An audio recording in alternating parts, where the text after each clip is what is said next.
Assalamualaikum warahmatullahi wabarakatuh. Selamat datang di channel 2%. Pada episode perdana di program kelompok belajar kali ini, kita bakal membahas seputar kesehatan umum, di mana kesehatan umum ini akan menjadi salah satu materi yang akan keluar pada SKB Kesehatan CPNS 2021. Untuk episode perdana kali ini, kita akan membahas seputar Sistem Kesehatan Nasional atau biasa disingkat dengan SKN. Langsung saja yuk kita bahas seputar SKN.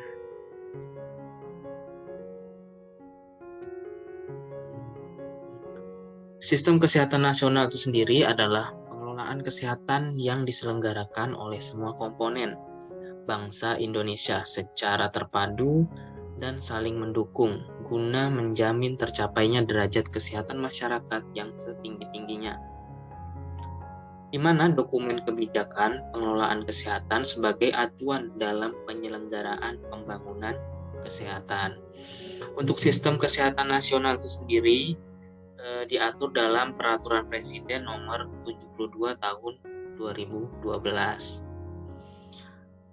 Untuk menilik sejarahnya, SKN sendiri itu mengalami beberapa kali perubahan. Yang pada saat tahun 1982 SKN itu mulai diterbitkan, lalu pada tahun 2024 terjadi perubahan, di tahun 2009 juga terjadi perubahan, dan yang terakhir pada tahun 2012 SKN mengalami perubahan. Adapun komponen pengelolaan kesehatan itu disusun dalam beberapa subsistem, di mana yang pertama itu upaya kesehatan, yang kedua adalah penelitian dan pengembangan kesehatan, yang ketiga pembiayaan kesehatan, yang keempat sumber daya manusia kesehatan, yang kelima kesediaan farmasi, alat kesehatan, dan makanan, yang keenam manajemen informasi dan regulasi kesehatan, dan yang terakhir adalah pemberdayaan masyarakat, yang mana ini akan kita jelaskan poin-poinnya satu persatu.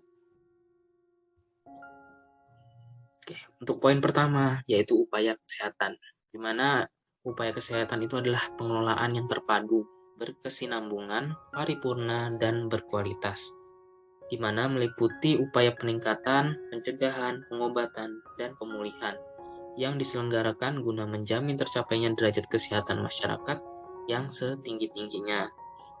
Adapun unsur-unsur subsistem dalam upaya kesehatan itu terdapat 4 sistem, di mana yang pertama adalah upaya kesehatan, yang kedua adalah fasilitas pelayanan kesehatan, yang ketiga sumber daya upaya kesehatan, dan yang terakhir adalah pembinaan dan pengawasan upaya kesehatan. Yuk mari kita bahas satu persatu subsistem upaya kesehatan. Untuk poin yang pertama yaitu upaya kesehatan, di mana ini meliputi peningkatan pencegahan, pengobatan, dan pemulihan, baik pelayanan kesehatan konvensional maupun pelayanan kesehatan tradisional, alternatif, dan komplementer, melalui pendidikan dan pelatihan dengan selalu mengutamakan keamanan, kualitas, dan bermanfaat, diutamakan pada penduduk rentan, di antaranya ibu, bayi, anak-anak, lansia, dan masyarakat miskin. Lalu kita lanjut ke poin yang kedua, di mana itu adalah fasilitas pelayanan kesehatan. Ini terbagi menjadi 2 poin, yaitu fasilitas pelayanan kesehatan perorangan dan fasilitas pelayanan kesehatan masyarakat. Untuk poin yang ketiga yaitu adalah sumber daya kesehatan. Ini terbagi menjadi beberapa poin lagi. Yang pertama adalah sumber daya manusia kesehatan, yang kedua adalah fasilitas kesehatan, yang ketiga adalah pembiayaan, yang keempat sarana dan prasarana, yang kelima kesediaan farmasi dan alat kesehatan, dan yang terakhir adalah manajemen informasi dan regulasi kesehatan. Untuk poin yang terakhir yaitu adalah pembinaan dan pengawasan, yang mana ini dilakukan secara berjenjang melalui standarisasi, sertifikasi, lisensi, akreditasi, dan penegakan hukum yang dilakukan oleh pemerintah bersama dengan organisasi profesi dan masyarakat. Lalu kita lanjut ke prinsip-prinsip subsistem upaya kesehatan. Ini terbagi menjadi beberapa prinsip, yang mana prinsip pertama yaitu terpadu, kesinambungan, dan paripurna. Untuk prinsip kedua, bermutu, aman, dan sesuai dengan kebutuhan. Prinsip ketiga, adil dan merata. Prinsip keempat, non-diskriminasi. Prinsip kelima, terjangkau. Prinsip keenam, teknologi tepat guna. Dan yang terakhir adalah bekerja dalam tim secara tepat dan cepat. Oke, untuk poin kedua yaitu tentang penelitian dan pengembangan kesehatan. Di mana penelitian dan pengembangan kesehatan adalah pengelolaan penelitian dan pengembangan, pemanfaatan dan penapisan teknologi dan produk teknologi kesehatan yang diselenggarakan dan dikoordinasikan guna memberikan data kesehatan yang berbasis bukti untuk menjamin tercapainya derajat kesehatan masyarakat yang setinggi-tingginya. Di mana dalam penelitian dan pengembangan kesehatan terdapat beberapa unsur. Yang pertama adalah biomedis dan teknologi dasar kesehatan. Yang kedua adalah teknologi terapan kesehatan dan epidemiologi klinik. Yang ketiga adalah teknologi intervensi kesehatan masyarakat. Yang keempat adalah humaniora, kebijakan kesehatan, dan pemberdayaan masyarakat. Mari kita jelaskan poin-poinnya satu persatu.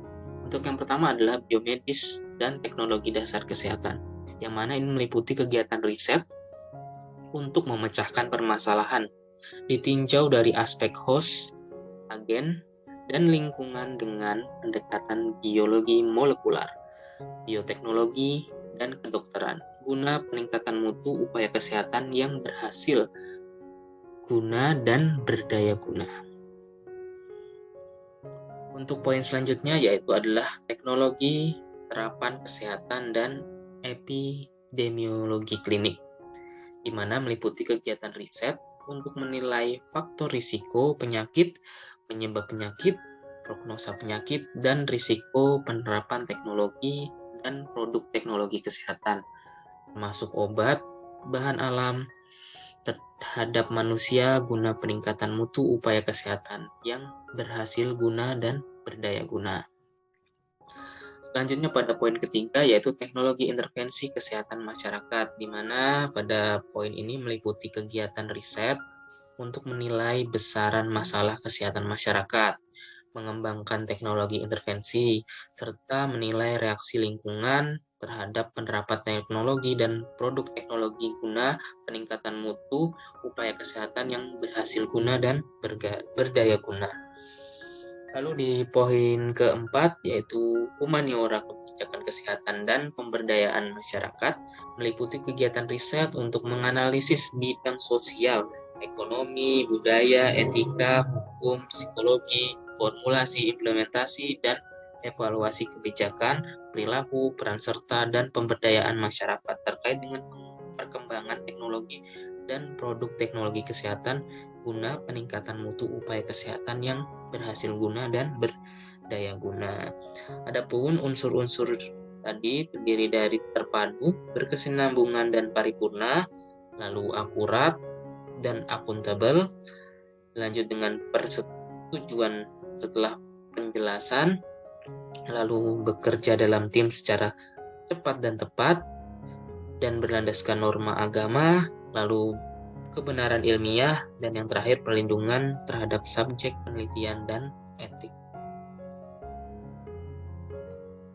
Oke, pada poin selanjutnya yaitu pembiayaan kesehatan, yang mana pembiayaan kesehatan adalah pengelolaan berbagai upaya penggalian, pengalokasian, dan pembelanjaan dana kesehatan untuk mendukung penyelenggaraan pembangunan kesehatan guna mencapai derajat kesehatan masyarakat yang.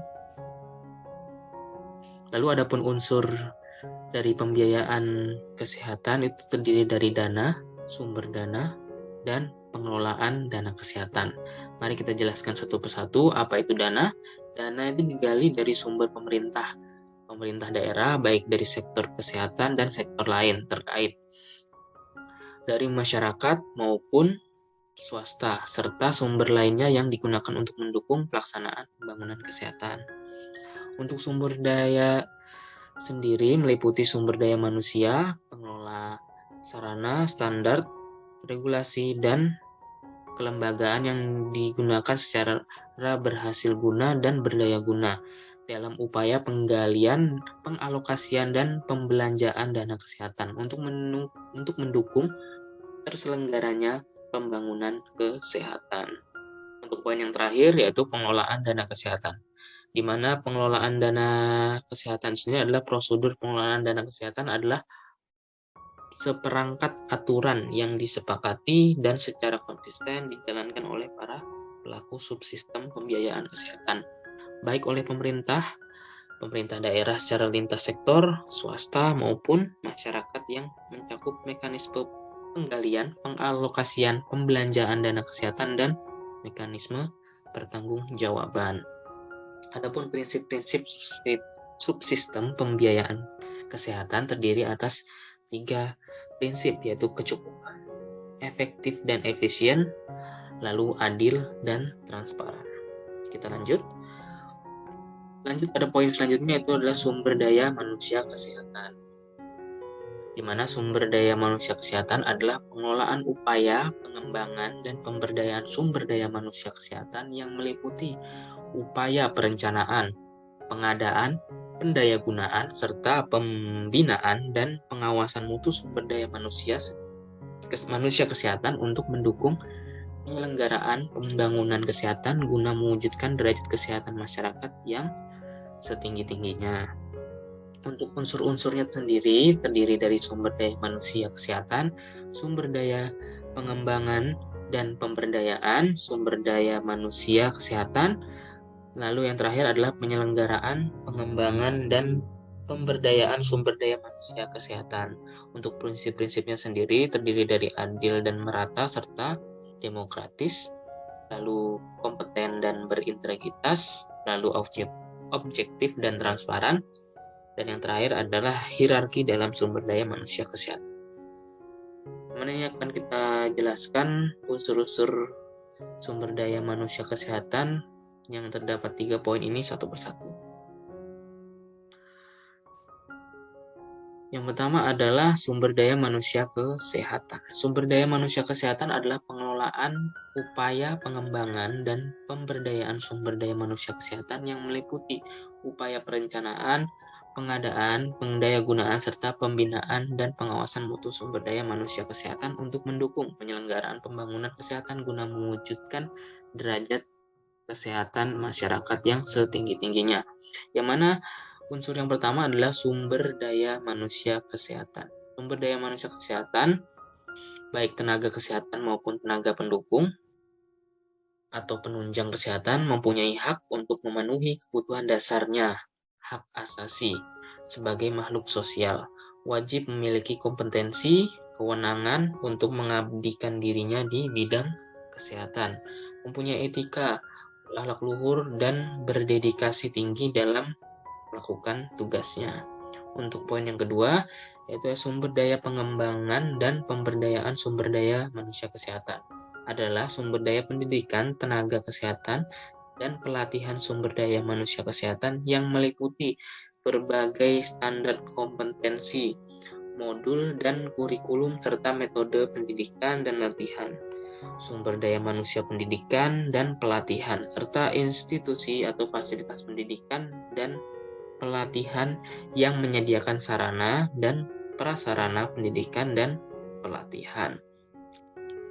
Poin yang terakhir yaitu penyelenggaraan dan pengembangan dan pemberdayaan sumber daya manusia kesehatan, di mana penyelenggaraan, pengembangan, dan pemberdayaan sumber daya manusia kesehatan meliputi upaya perencanaan, pengadaan, pemberdayagunaan, serta pembinaan dan pengawasan mutu sumber daya manusia kesehatan.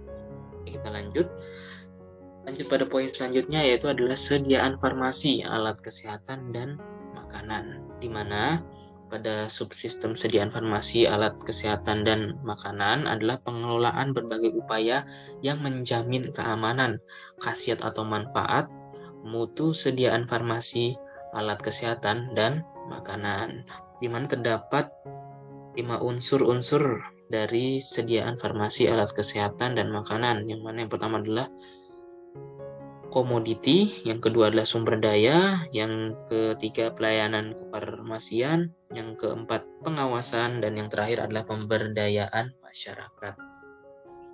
Di mana untuk komoditi sendiri terbagi lagi, ada makanan, yaitu komoditi yang mempengaruhi kesehatan masyarakat.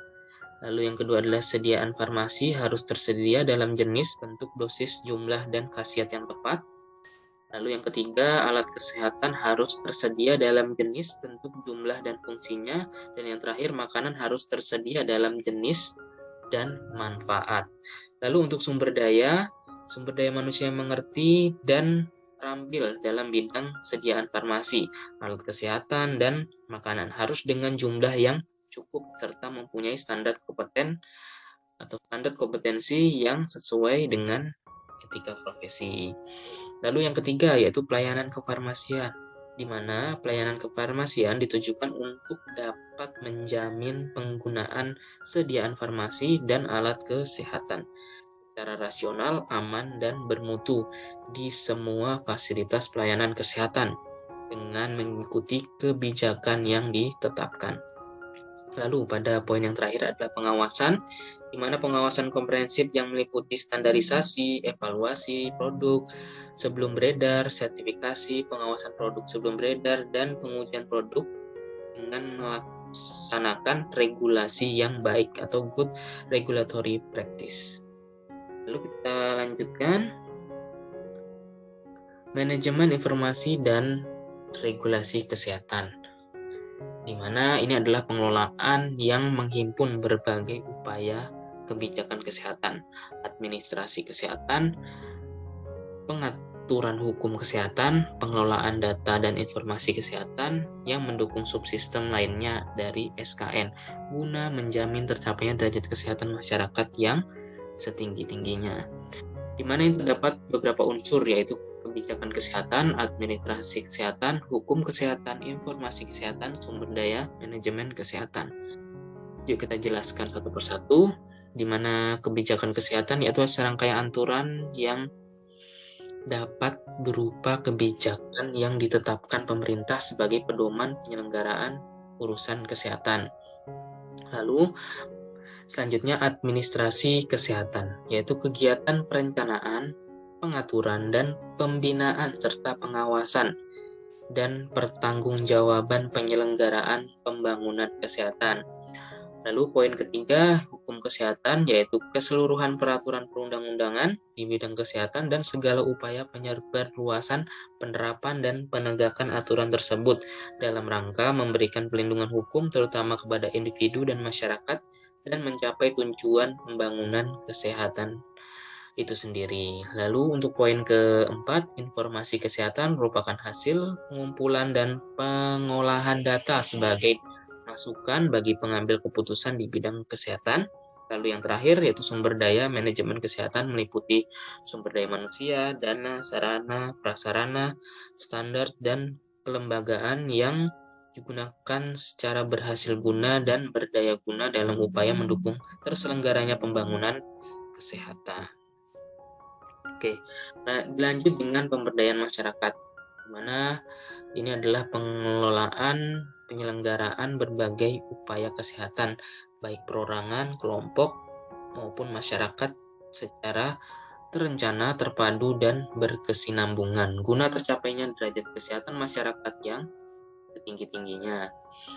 Nah, pemberdayaan masyarakat ini terdapat beberapa unsur-unsur, yang mana yang pertama adalah penggerak pemberdayaan, yang kedua sarana pemberdayaan, yang ketiga kegiatan hidup sehat, dan yang keempat sumber daya. Kita jelaskan satu persatu. Penggerakan pemberdayaan yaitu adalah pemerintah, masyarakat, dan swasta menjadi inisiator, motivator, dan fasilitator yang mempunyai kompetensi memadai dan dapat membangun komitmen dengan dukungan para pemimpin, baik formal maupun non-formal. Poin yang kedua adalah sasaran pemberdayaan, di mana perorangan, tokoh masyarakat, tokoh agama, politisi, figur masyarakat, dan sebagainya. Untuk kelompok yaitu adalah organisasi masyarakat, organisasi profesi, kelompok masyarakat, dan masyarakat luas serta pemerintah dan pemerintah daerah yang berperan sebagai agen perubahan untuk penerapan perilaku hidup sehat atau subjek pembangunan kesehatan. Lalu poin yang ketiga, kegiatan hidup sehat, di mana kegiatan hidup sehat yang dilakukan sehari-hari oleh masyarakat, sehingga pembentukan kebiasaan dan pola hidup tumbuh dan berkembang, serta melembaga dan membudaya dalam kehidupan bermasyarakat. Dan yang terakhir yaitu sumber daya, di mana potensi yang dimiliki oleh masyarakat swasta dan pemerintah daerah yang meliputi dana, sarana prasarana, budaya, metode, pedoman, dan media untuk terselenggaranya proses pemberdayaan masyarakat di bidang kesehatan. Oh iya, untuk prinsip-prinsipnya terdiri dari berbasis masyarakat, edukatif, dan kemandirian, kesempatan mengemukakan pendapat dan memilih pelayanan kesehatan, dan yang terakhir adalah kemitraan dan gotong royong. Kita lanjut ke poin selanjutnya.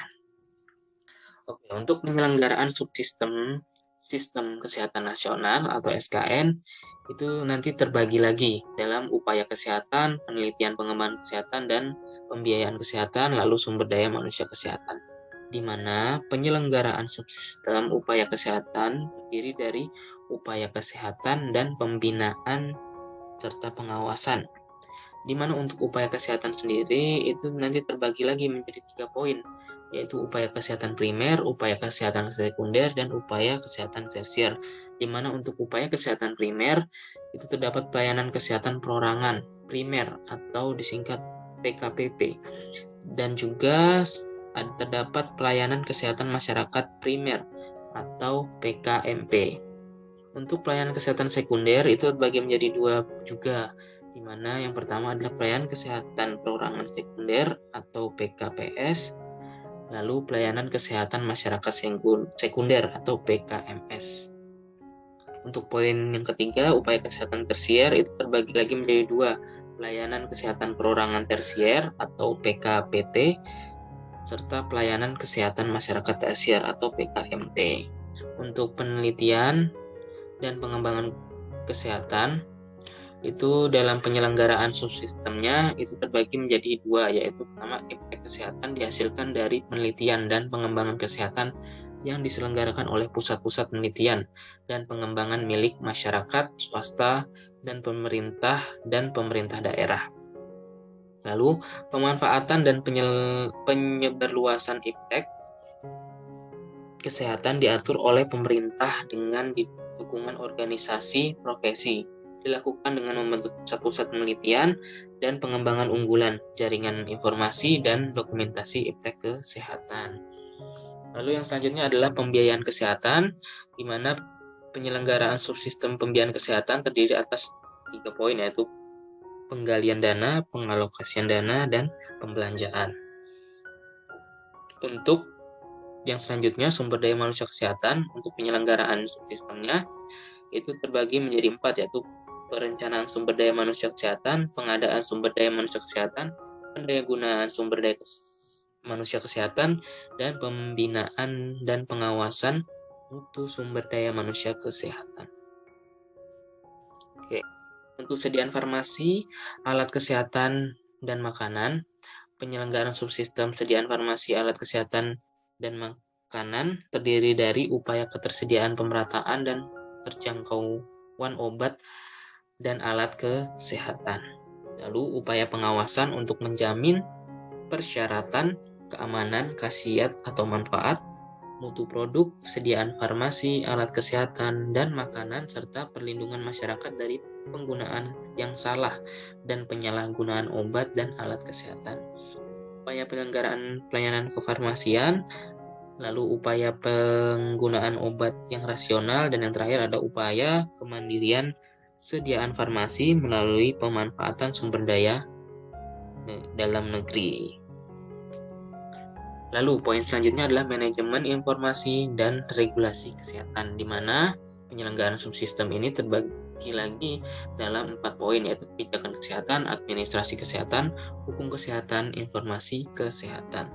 Dan yang terakhir adalah pemberdayaan masyarakat, di mana penyelenggaraannya terdiri dari penggerakan masyarakat, pengorganisasian dalam pemberdayaan, terus advokasi, kemitraan, dan peningkatan sumber daya.